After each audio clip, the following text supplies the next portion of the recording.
Hello welcome to பானக்கா சமையல். இன்னைக்கு பானக்கா சமையலில் நம்ம பார்க்க போகிறது என்னென்னா நூடுல்ஸ் பார்க்க போகிறோம். நூடுல்ஸ் சிக்கன் வச்சு சிக்கன் நூடுல்ஸ் பார்க்க போகிறோம்.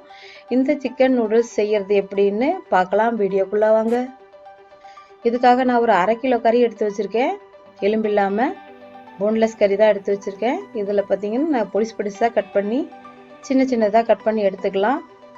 கொழுப்புங்க நிறையா இருந்தால் வேண்டாம், அந்த கொழுப்பெல்லாம் கொஞ்சம் எடுத்துருங்க. இந்த மாதிரி சின்ன சின்னதாக பொடிசாக கட் பண்ணாலே ரொம்ப நல்லாயிருக்கும் நூடுல்ஸ்க்கு.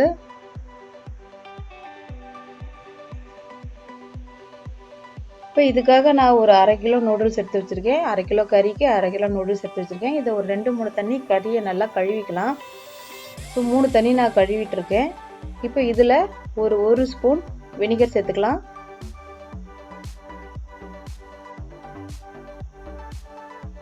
ஒரு 1/2 ஸ்பூன் இஞ்சி பூண்டு விழுது சேர்த்துக்கிறேன்.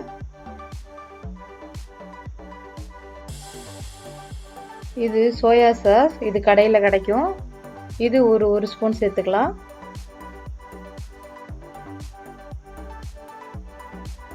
கால் ஸ்பூன் மிளகுத்தூள் சேர்த்துக்கலாம் காரத்துக்காக.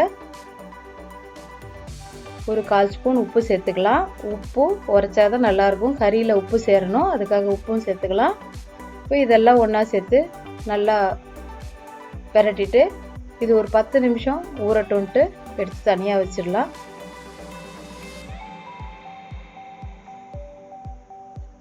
இப்போ இதை நம்ம ஃப்ரை பண்ண போகிறதில்ல, சிக்கன் ஃப்ரை பண்ணி போடுவாங்க, அந்த நூடுல்ஸ் செய்ய போகிறதில்ல நம்ம. இப்போ இதுக்காக நான் ஒரு 5-6 சின்ன வெங்காயம் எடுத்து வச்சுருக்கேன். அதை நல்லா பொடிசாக கட் பண்ணிக்கலாம்.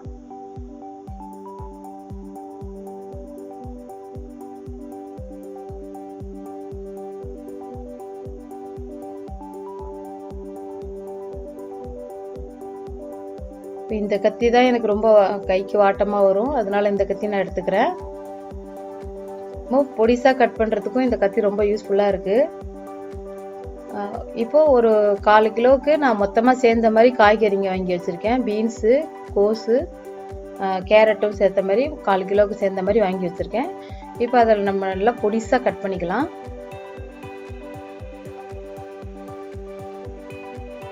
இந்த மாதிரி பொடிசாக நம்ம கட் பண்ணிக்கலாம்.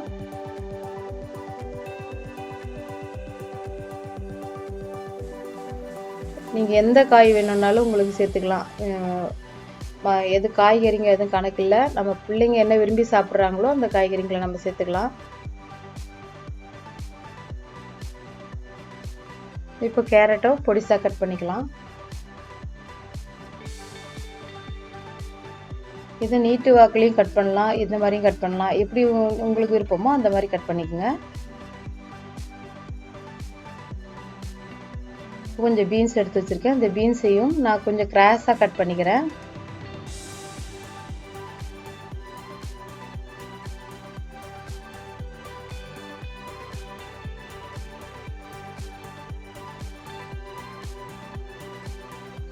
சமைக்கும் போது ரொம்ப என்ஜாய் பண்ணி சமைக்கணும், விரும்பி சமைச்சாதான் அந்த சமைக்கிற சமையலே ரொம்ப அருமையாக வரும். கடமைக்காக செய்கிறத விட நேசித்து செஞ்சான்னா அந்த வேலை ரொம்ப சூப்பராக இருக்கும். அந்த சமையல் பார்த்தீங்கன்னா அருமையாக இருக்கும். அது மாதிரி எந்த ஒரு சமையலுமே சரி ரொம்ப விரும்பி கேர் எடுத்து செய்யுங்க. அதே சமயம் கையும் பார்த்து கட் பண்ணுங்க. கைகளை கொஞ்சம் நகர்த்திட்டு கட் பண்ணுங்க. பொடிசாக கட் பண்ணும்போது உங்கள் கையை நீங்கள் சேர்த்து கட் பண்ணிக்காதீங்க. இப்போ இதுக்காக நான் ஒரு குடமிளகா எடுத்து வச்சுருக்கேன். இந்த குடமிளகால உள்ளே இருக்கிற விதை நமக்கு தேவையில்லை, அதனால் விதையை எடுத்துடலாம்.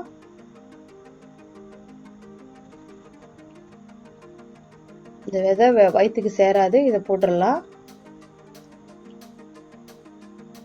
இந்த குடமிளகாவை நான் நீட்டு வாக்கில் கட் பண்ணிக்கிறேன்.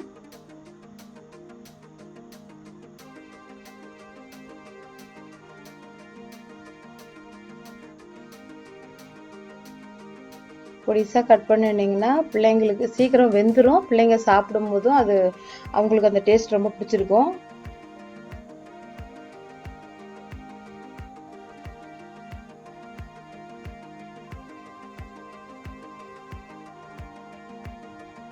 இந்த மாதிரி நீட்டாக கட் பண்ணிக்கிறேன். நான் இதுக்காக ஒரு 2 பச்சை மிளகாய் எடுத்துக்கிறேன். நான் சாஸ் போட்டு தான் செய்ய போகிறேன். இந்த நூடுல்ஸ் வந்து பவுடர்லாம் எதுவும் போடல, சில்லி பவுடர் எதுவுமே போடல. சில்லி சாஸ் மட்டும்தான் சேர்த்து இந்த நூடுல்ஸ் பண்ண போகிறோம். ஒரு 2 பச்சை மிளகாய் இதுக்காக போட்டுக்கிறேன். நல்லா நீட்டு வாக்கில் கட் பண்ணிக்கலாம்.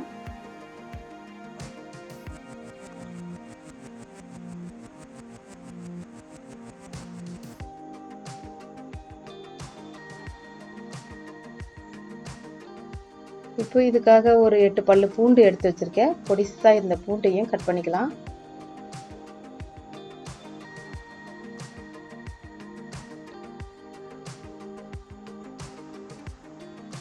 பூண்டு எந்த அளவுக்கு பொடிசா கட் பண்ண முடியுமோ அந்த அளவுக்கு நீங்க பொடிசா கட் பண்ணிக்கோங்க. இப்பெல்லாம் பூண்டு கட் பண்ண சாப்பர் கூட வருது, அந்த மாதிரி வச்சு கூட கட் பண்ணிக்கலாம்.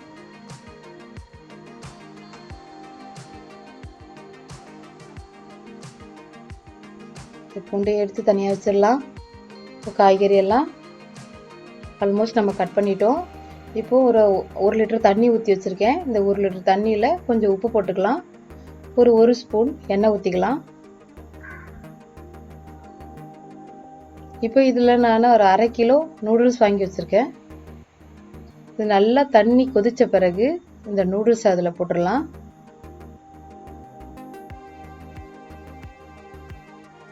இப்போ இதே மாதிரி இன்னொரு பார்ட் இருக்குது, அதையும் சேர்த்துக்கிறேன். இதுலேயே தண்ணி நூடுல்ஸ்லேயே ஒன்றா சேர்த்துக்கிறேன்.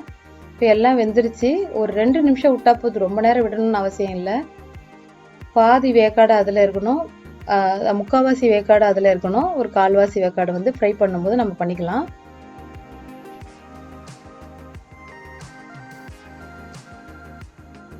இப்போ எண்ணெய் எதுக்கு ஊற்றுறதுன்னா ஒன்றோட ஒன்று ஒட்டாதுன்றதுக்காக அந்த எண்ணெய் சேர்க்குறோம். இப்போ ஒரு ஸ்ட்ரைனர் எடுத்து நல்லா அதை வடிகட்டிக்கலாம். வடிகட்டி முடிச்சதும் ஒரு ஸ்பூன் இல்லை 2 ஸ்பூன் எண்ணெய் அது மேலேயே ஊற்றிக்குங்க, அது நூடுல்ஸ் மேலே. அப்போ தான் ஒன்றோட ஒன்று சேராது. இப்போ இதுக்காக நான் ஒரு 6-7 ஸ்பூன், அதாவது ஒரு குழிக்கரண்டி எண்ணெய் ஊற்றிக்கிறேன்.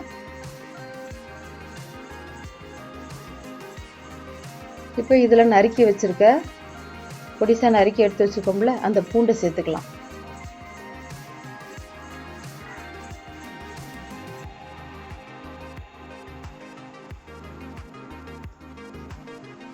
ரொம்ப ஃப்ரை ஆகணும்னு இல்லை, கொஞ்ச நேரம் போட்டால் போதும். இதுக்கு அடுத்து நம்ம கலந்து வச்சுருக்க கறி, ஊற வச்சு வச்சுருக்க அந்த கறியை இதில் சேர்த்துக்கலாம்.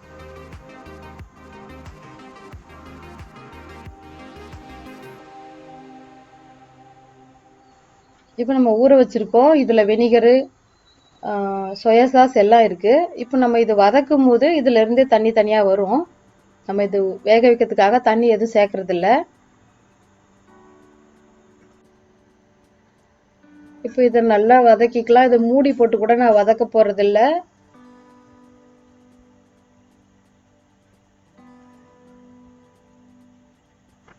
இப்போ இந்த கறியில் இருக்கிற தண்ணி வெளிவரும்.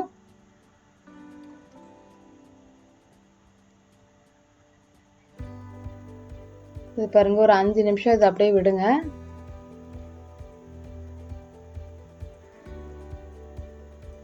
இப்போ கட் பண்ணி வச்சிருக்க கோஸ் சேர்த்துக்கலாம். காய்கறிகள் எல்லாம் ஒன் பை ஒன்னா சேர்த்துக்கலாம்.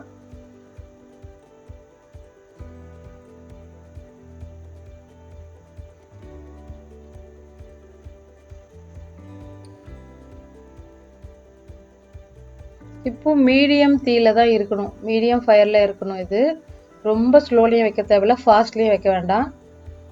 இப்போ நறுக்கி வச்சிருக்க பீன்ஸை சேர்த்துக்கலாம்.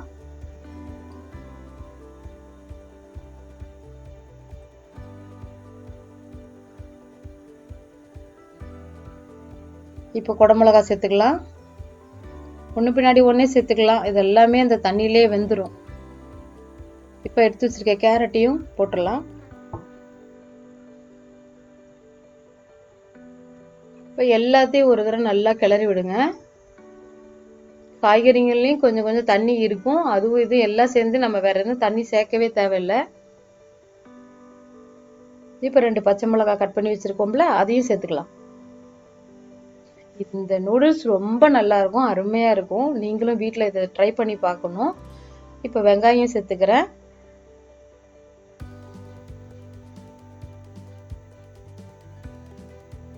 எல்லாத்தையும் ஒரு பெரட்டிக்கலாம்.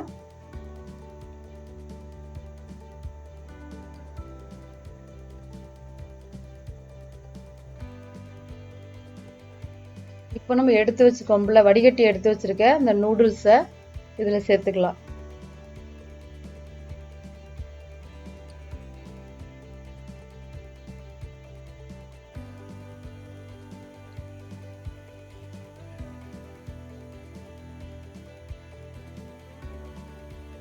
நூடுல்ஸை நல்லா ரொம்ப கட் பண்ணுற மாதிரி உடைக்காதீங்க.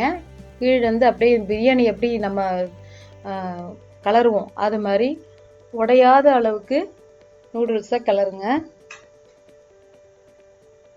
இப்போ நான் இதுக்காக சாஸ் வாங்கி வச்சுருக்கேன். அந்த சாஸ் வந்து எப்படி பார்த்தாலும் அந்த ஒரு பேக்கெட் சாஸ் ஒன்றா தான் நான் இதில் ஊற்றிருக்கேன். ஏன்னா காரசாரமாக சாப்பிட்டா தான் எங்களுக்கு பிடிக்கும். அதனால நான் அந்த சாஸ் ஒரு பேக்கெட்டு, அது பார்த்தீங்கன்னா 80 கிராம் இருந்தது. 80 கிராம் சாஸையும் அதில் ஒன்றா ஊற்றிட்டேன். ஒரு ஸ்பூன் சோயா சாஸ் ஊற்றிருக்கேன். இந்த 1/2 கிலோ நூடுல்ஸ்க்கு அந்த 80 கிராம் சாஸ் வந்து கரெக்டாக இருந்தது.